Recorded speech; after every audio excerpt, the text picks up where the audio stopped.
রসুন আর কাঁচামরিচ দিয়ে বসিয়ে দিয়েছি ডাল সেদ্ধ। আজকে পাতলা মসুর ডাল হবে পেঁয়াজ দিয়ে। আর এদিকে আমি তৈরি করে নিয়েছি খুদের ভাত আলু সেদ্ধ দিয়ে। আলু সেদ্ধ আর কাঁচামরিচ সেদ্ধ মাখা দিয়ে খুদের ভাত খেতে কিন্তু আমার কাছে দারুণ লাগে। তোমরা কি কখনো খেয়েছো বন্ধুরা এইভাবে খুদের ভাত? তো যদি খেয়ে থাকো তাহলে আমাকে কমেন্ট করে জানিও প্লিজ। আর এই যে আমি দুপুরবেলা রান্নার জন্য রেডি হয়ে গেছি। এদিকে নিয়েছি চিংড়ি মাছ, আর এখানে পেঁয়াজ, কাঁচামরিচ, ধনিয়া পাতা, টমেটো এগুলো সব কেটে নিয়েছি তরকারি রান্না করব বলে। আর নিয়েছি ঢেঁড়স কেটে নিয়েছি, আর এদিকে নিয়েছি আলু। একটা আলু ঢেঁড়স দিয়ে আমি চিংড়ি মাছ দিয়ে রান্না করব। তো সমস্ত কিছু গুছিয়ে নিয়েছি এভাবে, যাতে তাড়াতাড়ি করে রান্নাটা করতে পারি। আসলে আমি আজকে রান্নাটা তাড়াতাড়ি করে একটু বাইরে যাব রাহুলকে নিয়ে, ওর চুল কাটার ব্যাপার আছে। তো বন্ধুরা, আমি চুলায় কড়াই বসিয়ে দিয়ে তেল দিয়ে দিলাম, আর এতে দিয়ে দিলাম গোটা জিরা, তেজপাতা।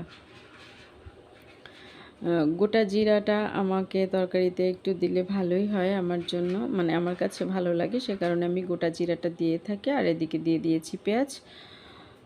তো পেঁয়াজটা একটু ভাজা ভাজা হওয়া পর্যন্ত অপেক্ষা করব।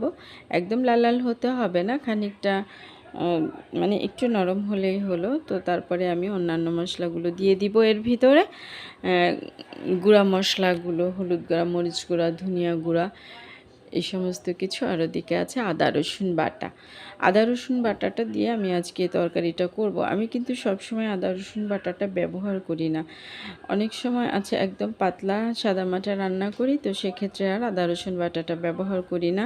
আর আদা রসুন বাটাটা আমি কিন্তু প্রতিদিনেই বাটি না। এটা আমি একবারে 1 কেজি মতো আদা কিনে একবারে পেস্ট করে রেখে দিই ডিপ ফ্রিজে স্টোর করে। তো সে রান্নার আগে আমি সেটা বের করে তারপরে রান্না করে নিই। এতে কিন্তু আমার কাছে স্বাদের তেমন কোনো চেঞ্জ হয় না। তো বন্ধুরা দেখো, এই যে গুঁড়ো মশলাগুলো দেওয়ার পরে এর ভিতরে আমি দিয়ে দিলাম ধুয়ে রাখা চিংড়ি মাছগুলো। চিংড়ি মাছটা কিছুক্ষণ ভাজা ভাজা হয়ে যাওয়ার পরে যখন একটু কাঁচা গন্ধটা চলে যাবে, তখন আমি এই আদা রসুন বাটাটা দিব। আর আদা রসুন বাটাটা দিয়ে আরও কিছুক্ষণ নাড়াচাড়া করে তারপরে একে একে আমি আলুটা আগে দিব, কারণ হচ্ছে আলু আজকাল কিন্তু বেশ শক্ত, এত সহজে সিদ্ধ হতে চায় না। তো সে কারণে আলুটা একটু আগে দিতে হবে, আর ঢেঁড়সটা আমি একটু পরে দিব। তো আলু আর ঢেঁড়স রান্না করাটা, আলু তো আমি সেদ্ধ করে নিইনি, তো একবারেই করে নিব। তো কষিয়ে কষিয়ে রান্নাটা করব, তো সেই কারণে আগে আলু দিয়ে নিচ্ছি। তো বন্ধুরা, ভিডিওর এ পর্যায়ে বলবো, পুরনো বন্ধু হলে অবশ্যই একটা লাইক করে দেওয়ার জন্য, আর নতুন বন্ধু হলে বলবো আমার চ্যানেলটাকে সাবস্ক্রাইব করে আমার সাথে থাকার জন্য। তো বন্ধুরা, দীর্ঘদিন আমি লং ভিডিও কম দিচ্ছি, আর সে কারণে আমার ওয়াচ টাইমটা একদমই কমে গেছে। তো আসলে আমার ওয়াচ টাইমটা কী করে বাড়ানো যায় সেটা যদি কেউ আমাকে কমেন্টে জানো, তাহলে আমার খুব ভালো হয়। তো এখন আমি ওয়াচ টাইম নিয়ে খুবই একটা সমস্যা ফিল করছি, কারণ আমার 1000-এর উপরে সাবস্ক্রাইব হয়ে গেছে, কিন্তু ওয়াচ টাইমটা বাড়ছে না।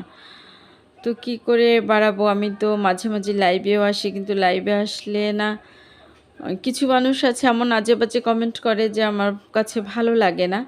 আমি ইগনোর করি, তারপরও কেমন যেন একটা খুঁতখুঁতে লাগে নিজের কাছে। আর এই যে দেখো, আমার রান্নাটা অলমোস্ট হয়ে গেছে। আমি ধনিয়া পাতা ছড়িয়ে দিয়েছি, আর এখন জাস্ট জিরা গুঁড়ো দিয়ে আমি এটাকে নামিয়ে নিব। তো বন্ধুরা, সকলে ভালো থাকো, সুস্থ থাকো। দেখা হবে আরেকটি নতুন ভিডিওর সাথে। সে পর্যন্ত সবাইকে বাই বাই বলছি। তো বন্ধুরা, আমি যাব রাহুলকে নিয়ে চুল কাটাতে। ওর চুলটা অনেকটাই বড় হয়ে গেছে, তো আজকে কাটাতেই হবে। এই গরমের মধ্যেও ওর চুল এত বড় হয়ে গেছে যে এটা ওর একদম ঘেমে ঘেমে টপ টপ করে জল পড়তে থাকে, আর ওর অনেক কষ্ট হয়। সে কারণে আজকে একেবারে প্রমিসই করেছি যে আমি যে কোনোভাবেই হোক ওকে নিয়ে যাব। তাই তাড়াহুড়া করে রান্নাটা করে নিয়েছি। তো বন্ধুরা, ও ঘুম থেকে উঠলেই আমি ওকে একটু খাইয়ে নিয়ে চলে যাব। এই যে শেষ পর্যন্ত আমি চলে এসেছি। তোমরা ভালো থাকো, বাই।